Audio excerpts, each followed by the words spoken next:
नमस्कार, स्वागत करते हैं आप सबको आपके ही अपने YouTube चैनल बी माइंड पे। चलिए आज बात करने वाले हैं एनिमल इक्वलिटी के बारे में। खैर, इंसान के इक्वलिटी की बात बहुत जन करते ही नहीं है, बहुत सारे ऐसे चीज़ों के बारे में, लेकिन आज मैं एनिमल इक्वलिटी के बारे में पकड़ूँगा और साथ में मैं एक भी चीज़ भी बताऊँगा कि किस तरह से एनिमल पे अत्याचार होते हैं। हमारे घर पे जो खाने के सामान आते हैं जिसमें मांस रहते हैं और फिर दूध, इस तरह के जो प्रोडक्ट आते हैं जिसमें पनीर, छाछ, इस तरह के सामान रहते हैं या फिर हम लोग जो यूज़ करते हैं यानी उपभोग करते हैं, जिस तरह के चमड़ा हो गया और फिर मधु हो गया, इस तरह के जो सामान सब आते हैं या फिर डेयरी प्रोडक्ट जिन्हें कहा जा सकता है, इन्हीं के बारे में अभी बात करते हैं। बात यहाँ होती है कि हमारे प्लेट में जो खाने रहते हैं वो हम देख के उसके बाद हमें अंदाज़ा लगाते हैं कि ये वाला बहुत ही अच्छे तरीके से निकाल के हमारे सामने परोस दिया गया है, लेकिन इनके पीछे कितनी बड़ी क्रूरता होती है, कितने ज़्यादा इन पे हिंसा होती है, उन्हीं चीज़ के बारे में बात करते हैं। मैं कोई भी धर्म को टारगेट नहीं कर रहा हूँ, मैं टारगेट कर रहा हूँ किसको लेके, मैं हिंसा को टारगेट कर रहा हूँ। धर्म बहुत ही अच्छी चीज़ है, धर्म के केंद्र पे ही अहिंसा बैठी हुई है, वहाँ पे प्रेम बैठा हुआ है, वहाँ पे दया बैठा हुआ है। लेकिन जब हम आधार्मिक होते जाते हैं तो हम वही प्रेम को नहीं समझते हैं, वही हिंसा को हम लोग नहीं समझते हैं और धर्म के नाम पर हम लोग हत्या करते हैं जंगली जानवरों का। जो भी वेजिटेरियंस हैं उनको लगता है कि उन लोग पशुओं के प्रति हिंसा नहीं करते हैं। आइए बातें को समझते हैं कि उन लोग हिंसा करते हैं या नहीं करते हैं। जो वेजिटेरियंस है वो क्या करते हैं, वो दूध प्रोडक्ट का यूज़ करते हैं, वो चमड़ा का यूज़ करते हैं, जिसमें से हम लोग जो बेल्ट होते हैं या फिर पर्स होते हैं या फिर जूते होते हैं या फिर जो लेदर के जैकेट सब होते हैं, ये सब में भी हिंसा छुपा हुआ रहता है। हमारा देखना पड़ता है कि किस चीज़ में हिंसा है और किस चीज़ में हिंसा नहीं है। हिंसा क्या करती है, अगर हम खुद को देखें और एक जानवर को देखें तो हम लोग खुद से उस जानवर से इसीलिए अलग है क्योंकि हमारे अंदर चेतना जागृत है। हम इंसान का मांस इसीलिए नहीं खाते हैं क्योंकि इंसान में ज़्यादा से ज़्यादा चेतना है और जानवरों में चेतना है लेकिन इंसान के बराबर नहीं है। तो इंसान के बराबर जानवरों पर नहीं होने के कारण इसलिए हम लोग उनका मांस खाते हैं, उनका शोषण करते हैं। ये चीज़ एक्सेप्ट करने वाली ही बात है। और सेम अगर बात किया जाए कि हम लोग पेड़ पौधे या वनस्पति जाति जो चीज़ है वहाँ पे भी हिंसा करते हैं, तो उतना हम लोग कर सकते हैं, उतना अधिकार हमें तो नहीं है, लेकिन उसमें कम से कम चीज़ का सेवन हम लोग कर सकते हैं क्योंकि ये पेट के बात आ जाते हैं। जब तक हम लोग खाएंगे नहीं तब तक हम लोग जीवित नहीं रह पाएंगे। यही सब चीज़ कौन प्रमोट करता है, यही सब चीज़ वेगनिज़्म प्रमोट करता है। खैर, अभी बात करते हैं एनिमल पे किस तरह से अत्याचार हो रहे हैं। आज विश्व में जो बीफ का एक्सपोर्टर है वो भारत दूसरा नंबर पे है, पहला पे ब्राज़ील है। इस तरह का जो खाने की अगर बात की जाए, जो भी मांसाहारी देश है उसमें से अमेरिका फर्स्ट में आते हैं। अमेरिका फर्स्ट में जो आते हैं तो ये क्यों करते हैं, यहाँ पे एनिमल फार्मिंग किया जाता है। भारत में भी एनिमल फार्मिंग किया जाता है, जैसे आंध्र प्रदेश हो गया, गुजरात हो गया या फिर मध्य प्रदेश हो गया। यहाँ ऐसे जो 3 एरिया है यहाँ पे एनिमल फार्मिंग किया जाता है और भी ये सरकार के अंडर में ही किया जाता है। तब किसी को यहाँ पे लगता नहीं है कि ये एनिमल के प्रति जो इतना क्रूरता व्यवहार किए जा रहे हैं, उनको देख के उनको आर्टिफिशियल तरीके से प्रेग्नेंट किया जा रहा है, उन पर एंटीबॉडीज़ इस तरह का इंजेक्शन दे के उनको बड़ा से बड़ा बना दिया जा रहा है। और जो कि उनकी मांस हम लोग जब खाते हैं, जब उनकी मांस खाते हैं तो उनके से 70% जो रोग है वो जो जानवरों से आते हैं इंसानों में। तो हम कहीं ना कहीं हमारे जो गलती है वो हमें बाद में जाके भुगतना पड़ता है। ये तो हो गया एनिमल के प्रति क्रूरता, और इस क्रूरता में क्या आ सकते हैं उनके बारे में बात करता हूँ। जब भी एनिमल फार्मिंग की बात आती है तो एनिमल को एक पिंजरे में रखा जाता है, उनके लिए ज़्यादा बड़ा से बड़ा एरिया उनको नहीं दिया जाता है। लैटिन अमेरिका की अगर बात की जाए तो एनिमल फार्मिंग वहाँ होती है, वहाँ पर ज़्यादा से ज़्यादा पशुओं को एक ही जगह रखा जाता है जहाँ पे उनको बहुत सारे ऐसे हार्मोन दिए जाते हैं, ऐसे उनको ट्रीट किया जाता है जैसे कि वो जानवर नहीं हो के वो एक निर्जीव पदार्थ हो, उसके अंदर आत्मा नहीं हो। जब भी आध्यात्मिक चीज़ों में बात आती है तो हमें पशुओं के प्रति प्रेम की भावना रखनी ज़रूरी होती है। या फिर हम इंसान हैं तो हमें भी जानवरों की तरह बिहेव नहीं करके है कि इंसानों की तरह बिहेव करना है। यदि वो धार्मिक है या फिर अधार्मिक भी क्यों ना हो, दूसरे के प्रति अगर दूसरा को अगर हम लोग दर्द समझ रहे हैं, उनको अगर हम ज़्यादा से ज़्यादा समझ रहे हैं तो हम इंसान की श्रेणी में आ जाते हैं। जानवरों का ये कर्तव्य है, जानवरों का ये काम है कि उनके अंदर में हिंसक भावनाएं हैं। इंसान जाते कि ये बिल्कुल भी भावना नहीं, उनके अंदर में हिंसक है। हम यहाँ पे देख पाते हैं कि जानवरों से हम लोग घिन्न करते हैं। हमें और अगर जानवरों में कंपेरिजन अगर किए जाए तो हम बस बुद्धि के स्तर पे उनसे आगे हैं, क्योंकि हम उनका शोषण करना जानते हैं। ये चीज़ हो जाते हैं। और अभी कुछ प्रैक्टिकल चीज़ मैं कुछ वीडियो आप लोगों के सामने में दिखा रहा हूँ कि किस तरह से इन पर अत्याचार किए जाते हैं। अगर हमारे गौ माता की बात की जाए, गाय की बात की जाए, चाहे या फिर मुर्गी की बात की जाए, चाहे वो बकरे की बात की जाए, यहाँ पे हिंसक किस तरह से होते हैं, इनको बनाया जाता है आर्टिफिशियली। इन पे बहुत सारे ऐसे पानी के खर्चे भी होते हैं। इनको इनका उद्योग करने में, इनका पालन पोषण करने में इनको क्यों किया जाता है? क्योंकि हमें दूध मिल सके या हमें मांस मिल सके।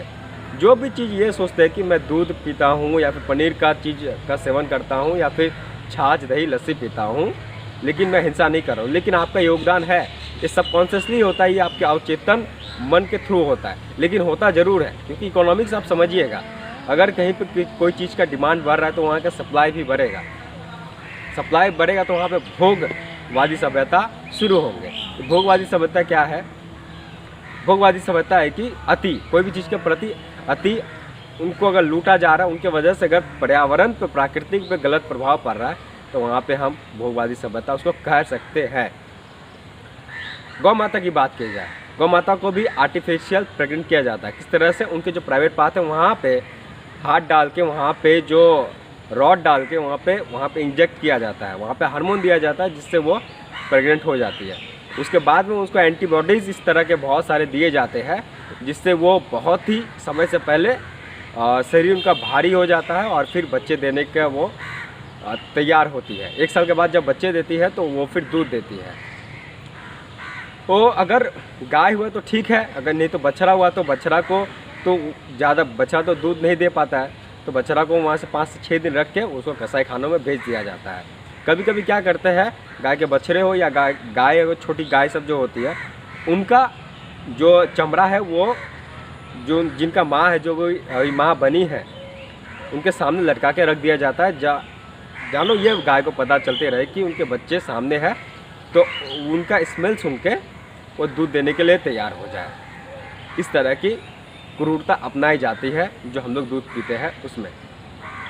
और यहाँ पे क्या कर सकते, गायों को ज़्यादा से ज़्यादा दूध देने के लिए ऑक्सीटोसिन नाम का एक हार्मोन होता है, वो इंजेक्ट किया जाता है इनके अंदर में, जानो दूध ज़्यादा से ज़्यादा दे।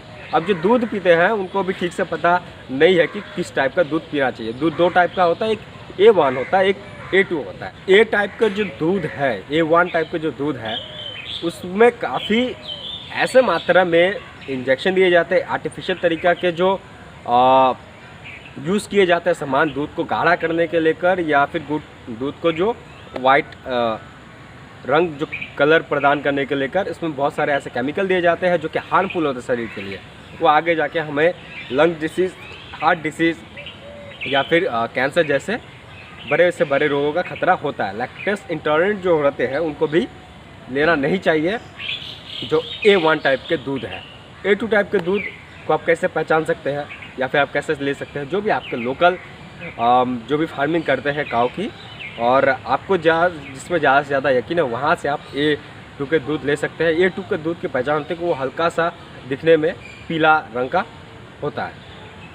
और ये वाला काऊ आपको लेना चाहिए जब गाय अपने बच्चे या फिर बछड़े जो हैं उनको पिलाने के बाद जो थोड़े से बच जाते हैं, वहाँ पे आप उनका यूज़ कर सकते हैं एज अ मेडिसिनल प्रॉपर्टीज़। ऐसा मैं रिकमेंडेड नहीं करता हूँ कि दूध पीना चाहिए आप लोगों के लिए, लेकिन अगर हेल्थ इशू है तब आप थोड़े बहुत ले सकते हैं। अगर पशु के प्रति आपको दया करुणा भाव है तब आप कोशिश कर सकते हैं कि ज़्यादा से ज़्यादा ये सब चीज़ों का अवॉइड करें। ये हो गया गाय के प्रति। अब यहाँ पे जब आप एनिमल फार्मिंग की बात की जाए, जो कि ब्राज़ील में किए जाते हैं, वहाँ पे या फिर लैटिन अमेरिका में किए जाते हैं, ये दोनों जगह में क्या होता है कि आपको पशुओं को खिलाने के लिए जो वनस्पति उगाई जाती है वह 2/3 हिस्सा है।